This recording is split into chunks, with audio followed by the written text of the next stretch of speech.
Now we come to a heartbreak in this story of Josiah. Great revival, and it was at the end of this kingdom. They'll be in captivity. We'll see that today.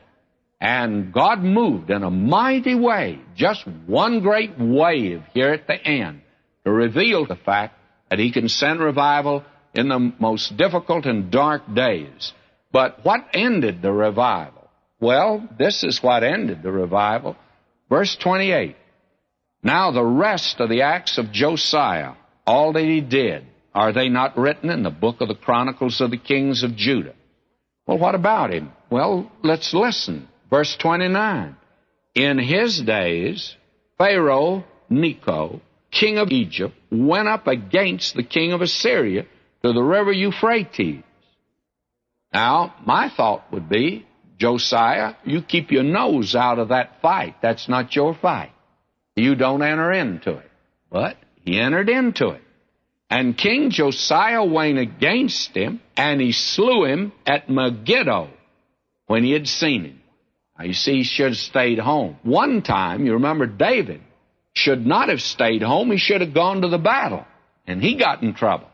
Now Josiah should stay home. This is not his fight.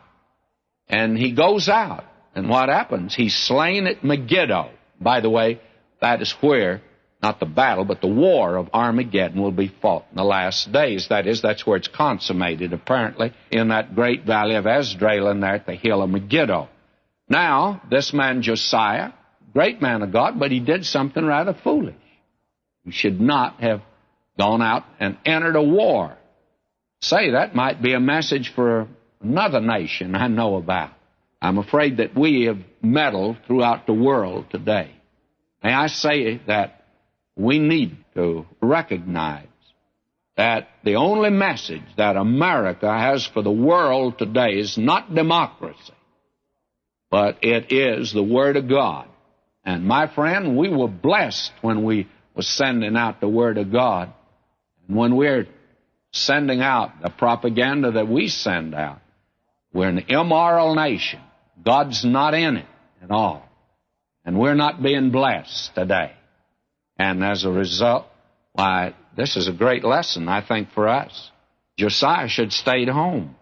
This wasn't his fight. Verse 30, and his servants carried him in a chariot dead from Megiddo, brought him to Jerusalem, buried in his own sepulchre. And the people of the land took Jehoahaz, the son of Josiah, and anointed him, made him king in his father's stead. Well, you'd think now this boy that's coming to the throne, he'll follow in his father's footsteps, but he did not. He's an evil king, by the way, and he really is a bad one.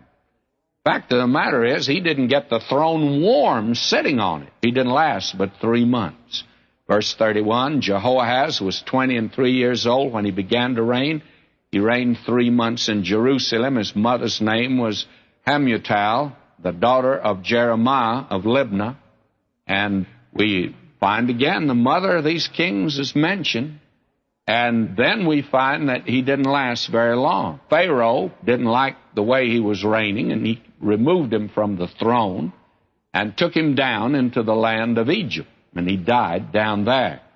And we read in verse 34, and Pharaoh Necho made Eliakim, the son of Josiah, king in the room of Josiah's father, and turned his name to Jehoiakim, and took Jehoahaz away, and he came to Egypt and died there. Now, he put the brother of this man on the throne, Jehoiakim, and he reigned 11 years, but he's an evil king. Verse 37, he did that which was evil in the sight of the Lord, according to all that his fathers had done. Now, you see, we go from bad to worse. Jehoahaz was bad. Jehoiakim is even worse. Now, there's a great power rising in the east on the Euphrates River, and that is Babylon. And Babylon is displacing Assyria. In fact, Babylon overcame Assyria.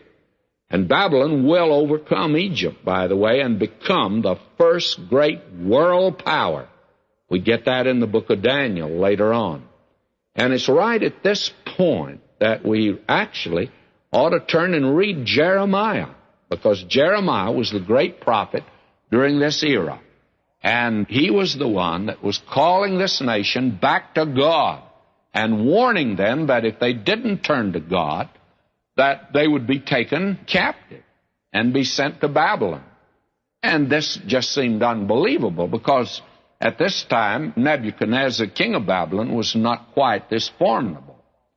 And they couldn't believe it. And the false prophets were telling the nation that God just couldn't get along without them, that the temple of God was there, the city of God was there, the nation of God was there. Well, God had to have them. He just couldn't get along without them. They found out he could get along without them. Actually didn't need that temple, to tell the truth. And it